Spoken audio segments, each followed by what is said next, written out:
تب بڑے بڑے پولیس آفیسر اندر داخل ہوئے، چپے چپے کی تلاشی لی گئی۔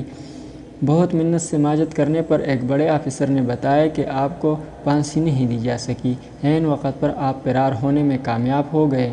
ہم لوگ ایک بار پھر زندہ ہو گئے تھے، مگر اب نئی مصیبت کا آغاز ہو گیا تھا۔ پولیس ہمارے ملنے جلنے کی بھی نگرانی کرتی تھی، کوئی کہیں جاتا اس کا پیچھا کیا جاتا۔ تقریباً 1 درجن چھاپے پڑے ہمارے گھر۔ آپ کو شکور خان یاد ہے؟ ہاں۔ وہ دکاندار لطیف کا بیٹا؟ ہاں مجھے یاد ہے۔ غنڈہ سمجھتا تھا اپنے آپ کو، اکثر آواز کستا رہتا تھا۔ اس دن ماموں ریاض بازار گئے تھے، اس نے ماموں ریاض پر آواز کسی تو وہ رک گئے۔ انہوں نے نرمی ہی سے کہا تھا کہ بھائی کسی پر برا وقت آئے تو اس کا مذاق نہیں اڑانا چاہیے۔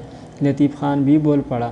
نہ جانے کیا کہا ماموں سے، وہ گھر واپس آئے، ہاکی لے کر گئے اور لطیف خان کا سر کھول دیا۔ میں ماموں کے پیچھے دوڑا تھا۔ لطیف خان تو زخمی ہو گیا مگر شکور نے ماموں پر حملہ کر دیا۔ پاس ہی سبزی فروش کھڑا تھا، میں نے اس کے ٹیلے سے چھری اٹھائی اور شکور کے سینے میں اتار دی۔ بھگدڑ مچ گئی۔ مجھے اندازہ ہو گیا تھا کہ صورتحال بگڑ گئی ہے۔ میں نے ماموں کے کان میں کہا، ماموں میں ڈاک بنگلے میں ملوں گا، موقع ملے تو مجھے صورتحال بتائیے۔ اور اس کے بعد میں وہاں سے نکل لیا۔ 5 دن میں ڈاک بنگلے میں چھپا رہا۔ چھٹی رات کو ماموں آ گئے، بڑی احتیاط سے آئے تھے اور کچھ خاص انتظامات کر کے آئے تھے۔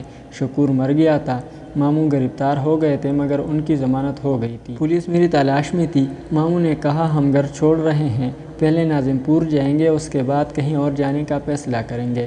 1 مہینے کے بعد میں ناظم پور میں شفیق خالو کے ہاں ان سے مل لوں اور اس وقت بس نکل جاؤں۔ وہ میرے پیسوں وغیرہ کا انتظام کر کے آئے تھے، چند جوڑے کپڑے بھی لائے تھے۔ چنانچہ میں نے ان کی ہدایت پر عمل کیا اور بس میں بیٹھ کر وہاں سے چل پڑا۔ بس فرید پور جا رہی تھی مگر میں جیسے ہی فرید پور اترا، پولیس میرے پیچھے لگ گئی۔ شاید فرید پور اطلاع دی گئی تھی اور میری تصویریں بھی بھیج دی گئی تھی۔ کو چکمہ دے کر میں وہاں سے بھاگا اور ریلوے اسٹیشن پہنچ کر ریل میں بیٹھ گیا۔ ریل میں مجھے چاند خان مل گئے۔ کون چاند خان؟ کوئی شناسا نہیں تھے، وہیں شناسائی ہوئی۔ بہت اچھے انسان تھے، پورا گروہ تھا ان کا۔ گروہ تھا؟ انہیں مجھ پر شبہ ہو گیا مگر میں نے انہیں ایک جھوٹی کہانی سنا دی۔ وہ مجھے اپنے ساتھ لے گئے اور اپنے اڈے پر میرا قیام کا بندوبست کر دیا۔ اس محبت سے پیش آئے وہ میرے ساتھ کہ پھر میں ان سے جھوٹ نہ بول سکا اور میں نے انہیں پوری کہانی سنا دی۔ وہ پولیس اسٹیشن گئے، وہاں میری تصویر موجود تھی۔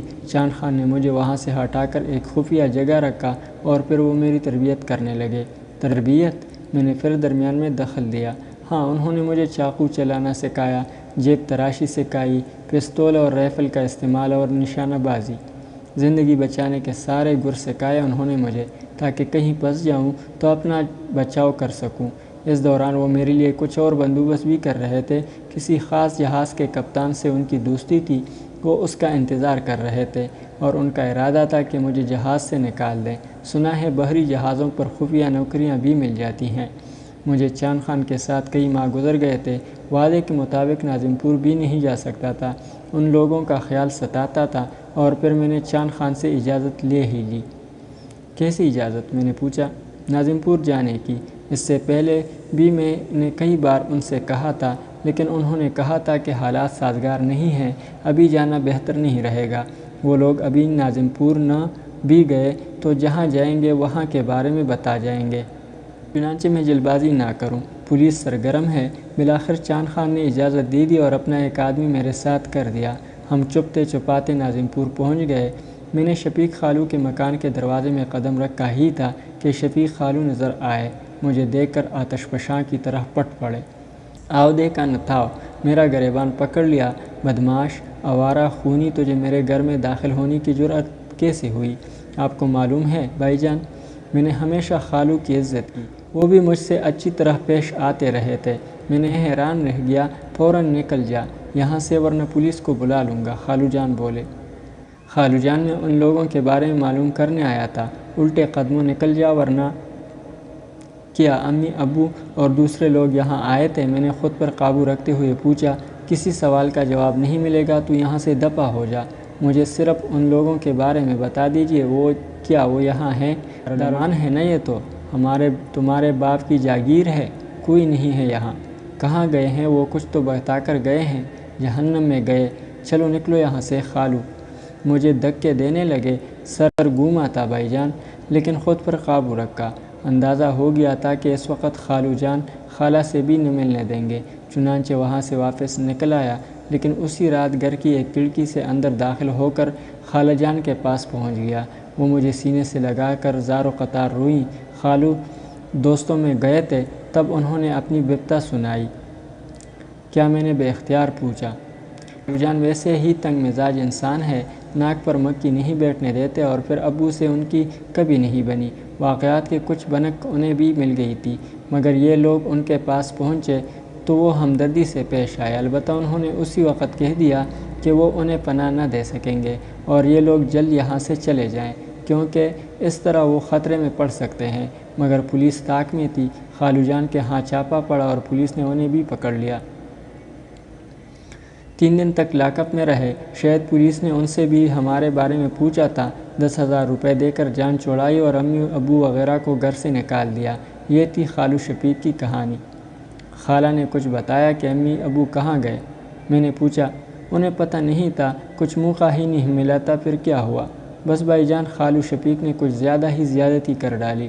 جب میں خالہ کے پاس تھا تو انہیں کس طرح پتہ چل گیا کہ میں اندر ہوں۔ پولیس کو اطلاع دے کر انہوں نے مجھے گرفتار کرا دیا۔ اوہ! میں نے ایک سرد آہ بھری۔ کھاتا کھول لیا انہوں نے اپنا بھائی جان۔ قرض تو وصول کرنا ہے ان سے، محمود نے سر لہجے میں کہا۔ اوہ نہیں محمود، نہیں بیٹے، ذہن ٹھنڈا رکھو، ہم تقدیر سے نہیں لڑ سکتے۔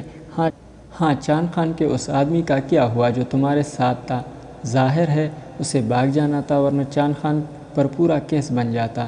مجھے گرفتار کر لیا گیا، عدالت میں پیش کیا گیا، بہت سی باتیں پوچھی گئی اور ابھی میرا کیس چل رہا ہے۔ مجھے ریمانڈ پر جیل بھیجا گیا تھا۔ میں خاموشی سے محمود کی صورت دیکھتا رہا۔ ماں باپ کا کوئی پتہ نہیں چل سکا تھا۔ دماغ میں بہت سے سوالات پیدا ہو گئے تھے۔ اب کیا ہوگا؟ نہ جانے وہ لوگ کہاں ہوں گے، کس حال میں گزارا کر رہے ہوں گے۔ اگر ان کا پتہ بھی چل جائے تو ہم دونوں کر بھی کیا سکیں گے، سوائے اس کے کہ ان کے لیے مصیبت بن جائیں۔ اور ابھی تو جیل سے فرار اور سپاہیوں کو شدید زخمی کرنے کا جرم بھی عائد ہو گیا تھا۔ دیر تک خاموش رہنے کے بعد میں نے پوچھا۔ ناظرین، اگلی قسط تک اللہ حافظ۔